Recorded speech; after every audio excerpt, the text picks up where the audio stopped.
एक महत्त्वाची बातमी, 1 लाखाहून अधिक अमराठी टॅक्सी चालक मराठी शिकले असं प्रताप सरनाईकांनी म्हटलंय। अमराठी रिक्षा टॅक्सी चालकांना मराठी शिकवणी सुरू आहे असंही सरनाईकांनी म्हटलंय।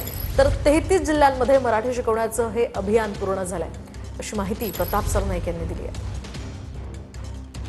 मुंबई मराठी साहित्य परिषद आणि त्याचबरोबर कोकण मराठी साहित्य परिषदेच्या माध्यमातून जवळजवळ 1600 शिक्षक राज्यभर फिरतायत। आजही अभ्यासक्रम चालू आहे।